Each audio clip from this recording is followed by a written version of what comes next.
Salut les amis, c'est Monsieur Puss et aujourd'hui je suis dans le nord de la Thaïlande pour interviewer Valérie qui a décidé de tout plaquer pour vivre ici dans ce pays magnifique.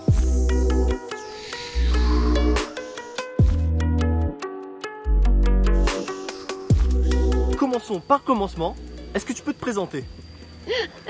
Oui, bonjour, je me présente, donc je m'appelle Valérie, mais en fait Valérie c'est mon prénom français. Aujourd'hui on me connaît sous le prénom de Warine. Warine, c'est un prénom qu'on m'a donné il y a maintenant 8 ans de ça par un moine que j'ai rencontré au Laos, et à savoir qu'il était Kamou. Et donc Warine, voilà, ça représente un fleuve, une rivière de l'Isan. D'accord. Tu viens de quel coin de France? Je suis bretonne. Ok. Et je suis fière d'être bretonne, hein. Donc je reste bretonne, de souche bretonne. D'accord, quel endroit de la Bretagne? Côte d'Armor. Et donc maintenant, ça fait combien de temps que tu es installé en Thaïlande? Ça fait maintenant 4 ans et demi, oui exactement 4 ans et demi. 4 ans et demi, d'accord. Et avant de partir, tu faisais quoi en France? Alors j'étais multipasse. Multipasse, d'accord. Multipasse, j'ai fait, j'ai eu plusieurs activités. Entre autres, j'ai commencé une activité en tant que barmaid frontalière en Suisse. D'accord. Quelques années plus tard, je me suis retrouvée plus dans la région de Nantes, donc je me suis rapprochée un peu de la Bretagne. Et j'ai évolué comme responsable régionale dans la déco murale pour finir en tant que directrice d'une galerie toujours dans le domaine de la photo et de l'art. D'accord. Donc ça, c'était ce que tu faisais avant Oui. de partir. Donc tu es venu en Thaïlande il y a 4 ans et demi de ça, c'est ça? Oui. Pourquoi la Thaïlande? Le coup de cœur. Le coup de cœur. Donc En fait, suite à mon dernier emploi et mon licenciement, je suis venue 3 mois pour vraiment changer la tête. Et donc j'ai découvert la Thaïlande. Et là, l'aventure a commencé en fait. Tu as commencé dans quel coin de la Thaïlande? Le nord ici? Comme tout le monde, partout en fait. D'accord. Donc je suis allée aussi bien en Cambodge, au Laos et finir par le nord de la Thaïlande. Vraiment le coup de cœur, le nord de la Thaïlande. Et donc là, c'est pour ça que tu viens de t'installer ici, à l'extrême nord de la Thaïlande. Pas seulement en fait, parce qu'après j'ai refait un deuxième voyage l'année suivante. Et donc là, pareil, je devais rester 3 mois et en fait je suis restée 4 mois. Et j'ai évolué différemment que dans le nord de la Thaïlande, c'est-à-dire à Chiang Khong, plus particulièrement Chiang Rai, Chiang Khong, avec des moines. D'accord. Ok, donc tu logeais dans un monastère Non, dans les guest house. Ah d'accord. Mais après, ou alors dans les villages aussi. Dans les villages, chez l'habitant, mais là plus au Laos. Sans savoir que c'était des Kamou, des villages Kamou. Donc parce que là, tu vis actuellement dans un village Kamou, c'est ça? Tout à fait. Qui est une ethnie thaïlandaise? Non, du Laos. Ah, du Laos. Majoritairement du Laos. Mais certains vivent ici en Thaïlande? Oui, suite à la guerre en fait. C'est comme toutes les ethnies qui se retrouvent dans le nord de la Thaïlande ou en Isan. Donc comme Myanmar, parce qu'ici, à savoir, nous sommes à la frontière, pas loin de la frontière de Myanmar, et juste en face, nous avons le Laos. D'accord. Donc voilà pourquoi on retrouve des ethnies telles que les Kamou qui sont pas connues en fait. Petite précision, le homestay de Warine est situé sur les flancs du village qui s'appelle Ban Hua-Yan. Ce village, c'est un village ethnique, le village des Kamou. Et les Kamou, ce sont une ethnie du Laos. Et le Laos se trouve ici, juste derrière. Et ce qui sépare la Thaïlande du Laos et donc une partie de l'ethnie des Kamou, c'est le fleuve du Mekong. Donc tu es venu 2 fois et à la 3e fois, tu as décidé de t'installer ici en Thaïlande, c'est ça? Non. En fait, lors de mon second périple, je suis vraiment tellement tombée sous le charme de la Thaïlande que mon retour en France était, on va dire, quasiment impossible en fait. D'accord. Donc j'ai travaillé dans l'hôtellerie, ce qui est complémentaire aussi avec ce que je fais aujourd'hui. Et j'ai décidé en fait de tout quitter, mais vraiment de repartir à zéro. Tout plaquer, tout vendre. Tout plaquer, tout vendre, mais tout s'est fait en fait crescendo, comme ça devait se faire. D'accord. Aussi bien la maison familiale, tout s'est fait naturellement. Et parce que j'étais prête en fait. Oui. Voilà. Et donc ensuite tu viens une 3e fois en Thaïlande et cette fois-ci tu décides de t'installer Et là, sans retour. Sans C'est retour. vraiment, je suis partie avec un bagage de T'as un peu 32 kilos quand même. D'accord. Et le comble de ma valise, j'aurais dû payer une taxe Mhm, à l'aéroport. mhm. Et en fait, j'étais tellement heureuse de prendre cet avion et de se dire, voilà, j'y suis, je pars, je fonce, quoi, j'y vais, que même quand on m'a demandé de payer en cash en embarquant, on m'a dit, non, c'est bon pour vous, c'était 120 €, quoi. Ah bah, Et c'est on m'a dit, sympa. non, c'est bon. C'est sympa. Ça m'est pas arrivé la même la dernière fois, hein. Ah, mais là, c'était le début de ma chance, en fait. D'accord. Donc tu viens la 3e fois, c'est ici, c'est définitif. T'as un projet? Pas Tu sais, vraiment, pas vraiment. pas vraiment, j'avais juste un budget, en fait. D'accord. J'ai laissé faire les choses. Et je savais que je voulais créer une homestay, quelque chose de particulier dans cette région face au Laos, en fait. D'accord. Et par chance, j'ai rencontré les bonnes personnes. Mhm, Parce que je pense qu'en fait, la vie est basée sur les rencontres. mhm. Quand on est positif, en restant positif, on rencontre toujours les bonnes personnes, en fait. Bien qu'on m'ait dit non, non, non, non, Warine, c'est pas possible, tu peux pas le faire, sachant que j'avais un tout petit budget. Et Est-ce qu'on peut connaître ton budget de Euh, départ? en fait, je suis partie avec 32 000 €, D'accord. donc c'est-à-dire rien. Donc rien, sachant que sans nul revenu, sans rien. Donc D'accord. voilà, j'avais 32 000 € pour faire quelque chose de ma vie. D'accord. Donc tu considères que c'est une somme pas forcément suffisante pour démarrer une expatriation, dans le sens que faire un business avec une somme comme ça? C'était suffisant, sachant que pendant 1 an et demi, j'ai vécu de ce que Des j'avais, économies, en quoi, fait, ouais. de mes économies. Et sachant que par-dessus s'est greffé le Covid. Ouais, ouais.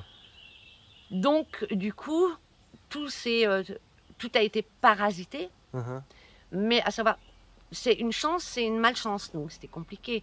Parce mhm. que par ce fait, j'ai appris à vivre en communauté dans mon village, Camou, et en suffisance, en fait, en autosuffisance et D'accord. d'entraide.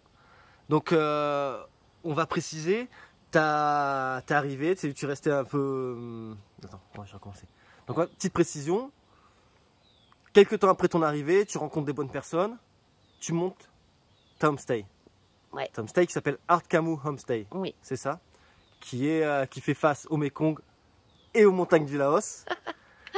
Super, franchement super cadre, c'est magnifique, j'adore, franchement j'adore.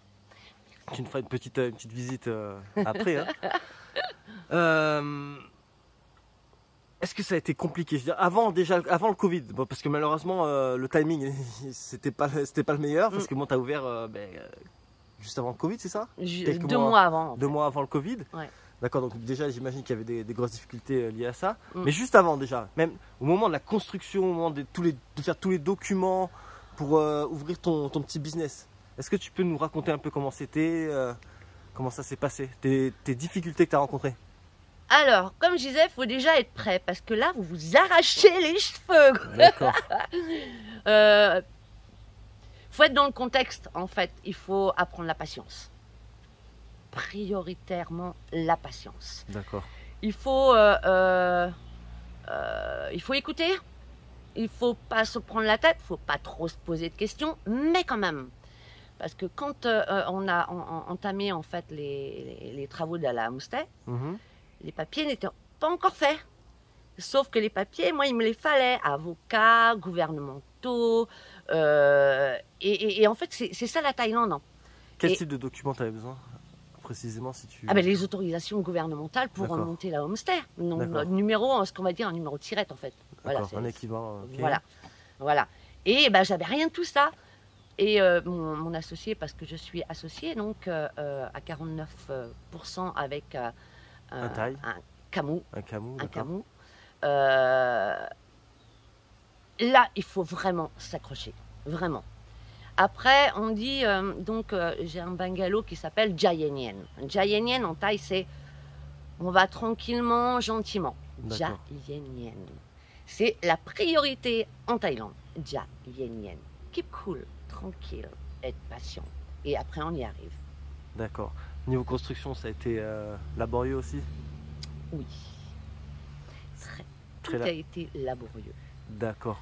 Ça t'a pris combien de temps, plus ou moins, de construire le homestay? 8 mois. 8 Ah ouais, quand mois, sachant que pendant un mois, donc il y a les plantations Du riz? du riz. Du coup, Donc personne tout bossait, le village travaille dans la riz. pampa, pour la plantation du riz. Donc pendant un mois, personne n'était disponible. Donc j'avais les bambous qui étaient encore en bas à attendre gentiment D'accord. pour être posés. Et c'est des gens du village qui ont Ouais. construit le... Oui, Ça s'est bien passé, c'était pas... impressionnant. Impressionnant. C'était bien organisé. Très bien organisé. Bon, toujours avec mon petit lot de surprises. Hein. On va dire en Thaïlande, j'avais un budget supplémentaire qui équivalait à un salaire, c'est-à-dire 400 bahts à peu près par personne. Et c'était un salaire supplémentaire, c'était pour la bière et puis la nourriture quoi, par jour. D'accord, ok. Mais non, c'était très impressionnant de les voir monter, sachant qu'on a une pente de 12%. Sur 30 mètres de haut et monter des bambous, un petit peu de béton, il n'y en a pas beaucoup, mais le ciment, etc., qui pèse 50 kg. Donc à bras d'homme, c'était impressionnant. Ouais. Je veux dire, il n'y a pas eu de moment où tu t'es disputé avec des gens, ou il y a des gens qui essaient de t'arnaquer? On ne sait pas, tu vois, je sais pas, je te demande comme ça. Jamais.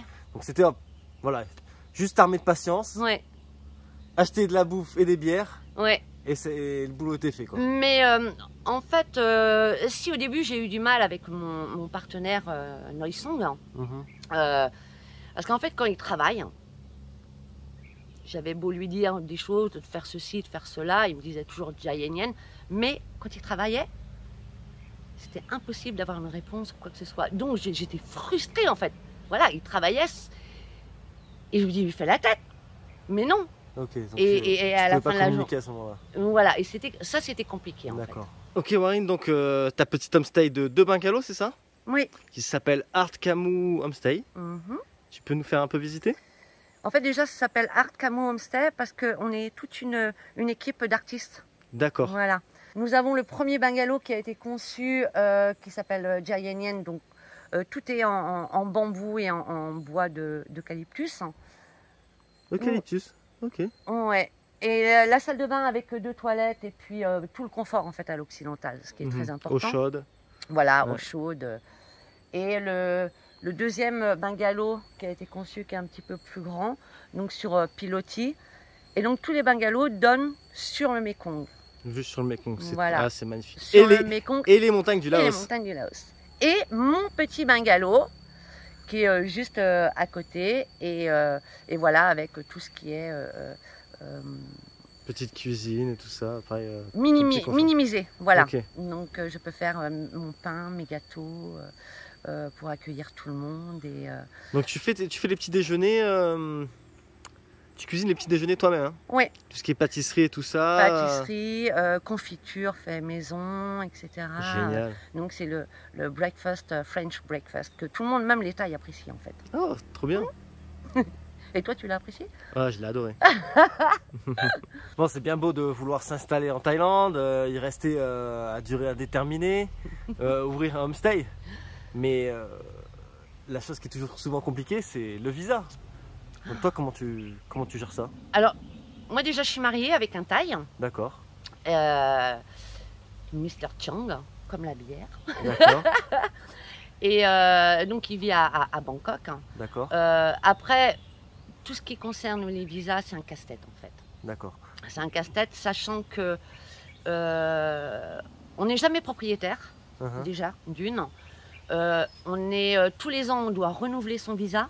Donc toutes les années, tu dois passer à l'immigration pour... Tous les ans, avec des documents, des papiers qui n'en finissent jamais et qui changent tous les ans en fait. Ah, génial.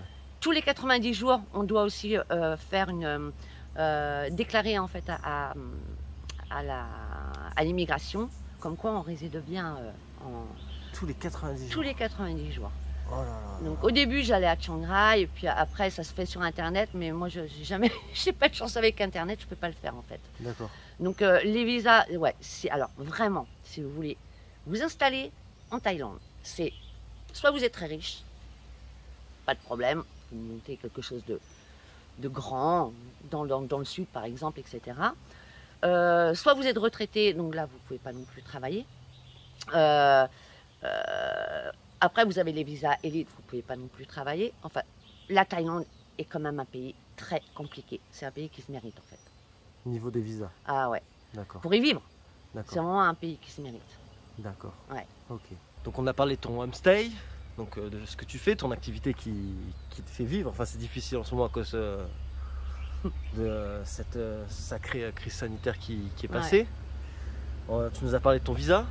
Maintenant, j'aimerais bien savoir aussi si tu as rencontré des difficultés culturelles au début de ton expatriation. S'il y a eu un peu un choc des cultures, s'il y a des choses qui ont été difficiles pour toi de t'adapter. Tout est totalement différent en fait.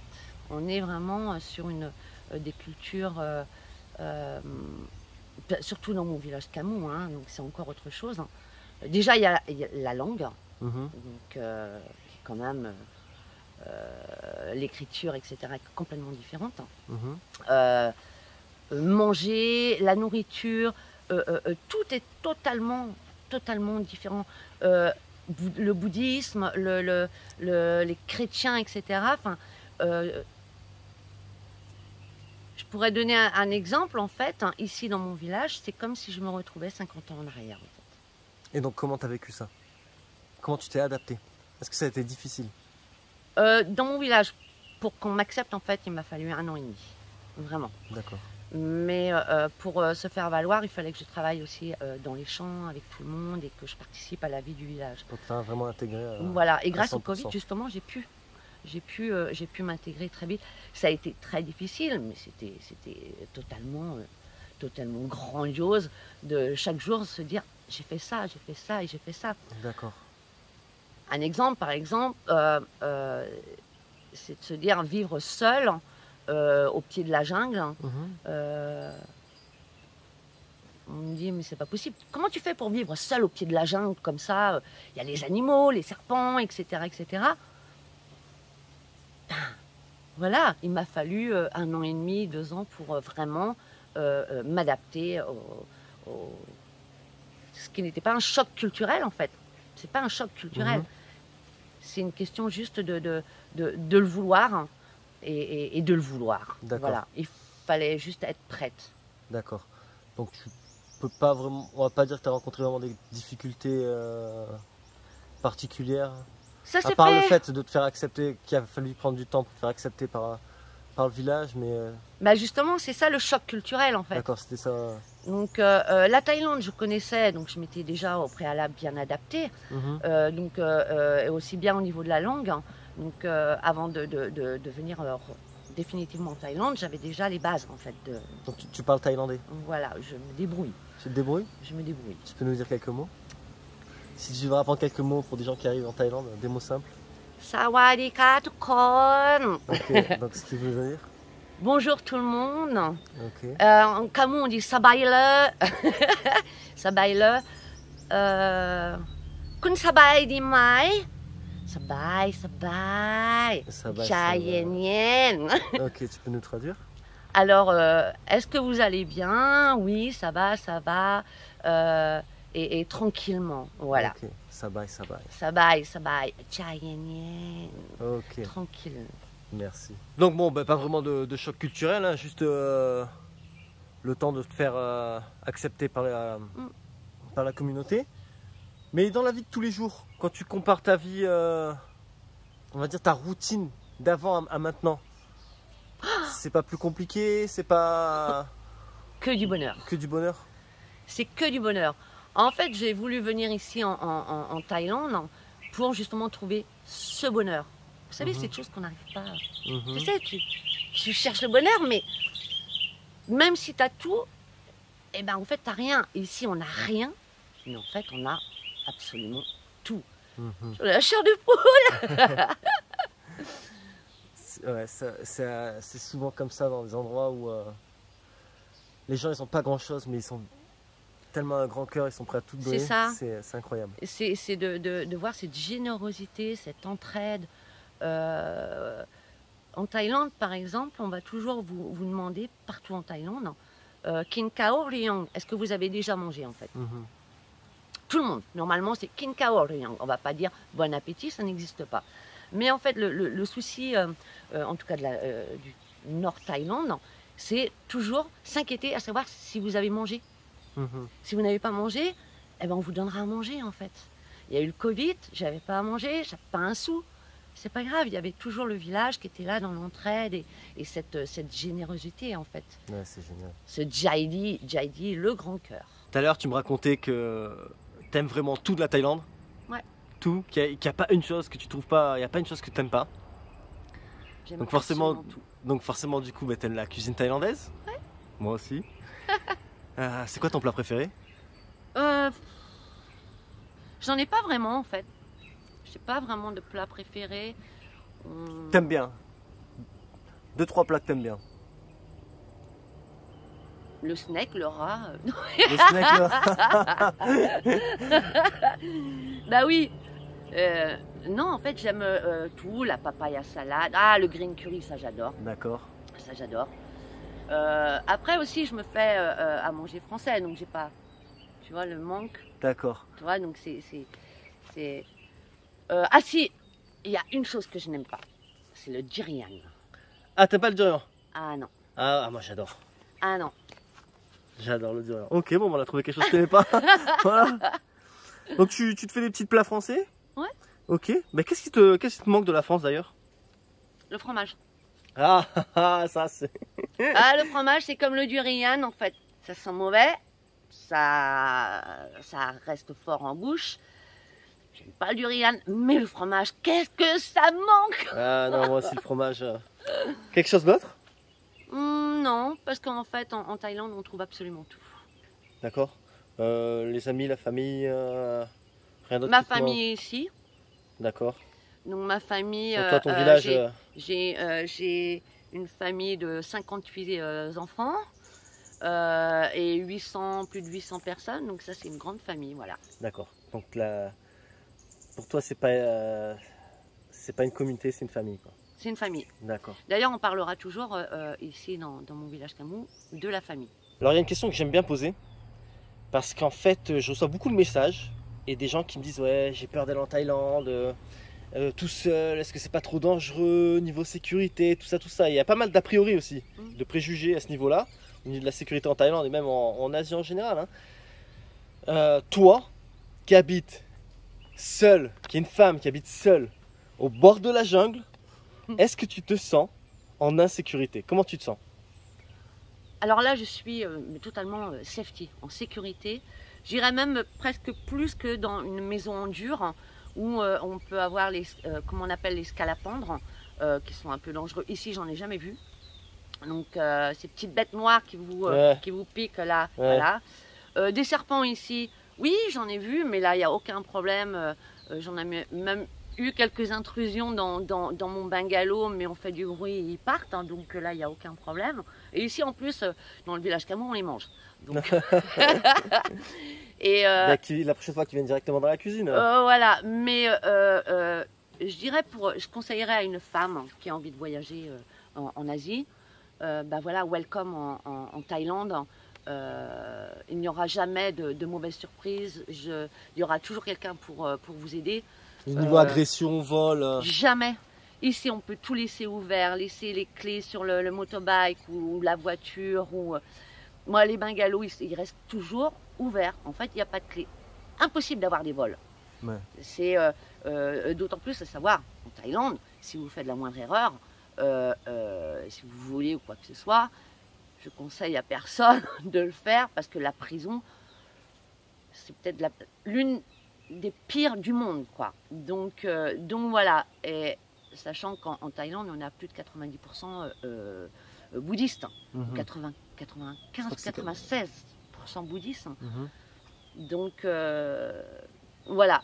venir en Thaïlande, c'est, comme je répète toujours, c'est du bonheur et c'est vraiment la sécurité. D'accord. Bon, on va quand même rappeler que le risque zéro n'existe pas, mais Oui. c'est vrai que Mais bon, je ressens aussi qu'il y a beaucoup moins d'insécurité ici en Thaïlande qu'en Ouais. Europe en général, on va dire même. pas d'agression. En fait, je pense que je suis l'exemple type. Avec le Covid, pas de revenus. Mon mari, pareil, il n'avait pas d'activité, pas de travail, donc zéro revenu. En fait, on survit. Ici en Thaïlande, on peut survivre. Tout le monde peut travailler un peu, tout le monde va vous donner à manger. Voilà, la Thaïlande, c'est le Jaidi, le grand cœur. Et ça, en Europe, en fait, Ça non, s'est quoi. perdu quoi. Bah oui, je pense qu'on est plus dans un pays en Europe, je ne parle pas de la France, hein, je parle en général, ou en Europe ou en Occident, d'individualiste, qui n'est pas le cas ici en Thaïlande. C'est vrai. Ok, ben Warine, dernière question. Dernière question qui est si tu aurais des conseils à donner à des gens qui aimeraient s'expatrier, ouvrir un petit business ici en Thaïlande, quels seraient-ils? C'est un peu compliqué en fait, parce que tout dépend de la situation géographique. Des conseils de base, disons. Essentiels. La patience. La patience, d'accord. Vraiment, avoir la patience. Avoir un budget, quand même. Tu considères qu'un budget correct, ce serait combien? 50 000 euros? Vraiment pour s'installer, hein? Ça dépend des régions en fait. Oui, ça peut être 50 000. Moi, ici, la homestay, j'ai fait quelque chose de magnifique pour 12 000 euros, quoi. Voilà. Donc après, tout dépend si vous allez le sud, le nord, etc. Le conseil, c'est déjà de se faire bien représenter, d'avoir un avocat, sachant que vous n'êtes jamais majoritaire, donc à 49%. Voilà, le pays de la Thaïlande, la Thaïlande, c'est la patience. D'accord. La patience. Parce que vraiment, ça peut être très compliqué de travailler, comme je dis, on s'arrache les cheveux parce que on ne peut pas avoir les délais corrects, on peut pas, on va toujours avoir des mauvaises surprises, ou le salaire, combien on va payer, le personnel, les papiers, la paperasse, mais la paperasse, c'est phénoménal. Pour créer quelque chose, il faut vraiment avoir aussi le facteur chance. Ok, donc bien s'entourer Ouais. et avoir de la patience. Voilà. Ce seraient tes deux ça, conseils principaux. Voilà. Surtout d'être bien entouré. D'accord. Parce Oui, que les arnaques, elles existent. Hein. Eh, malheureusement, malheureusement. Malheureusement. Voilà. Ok, ben merci beaucoup.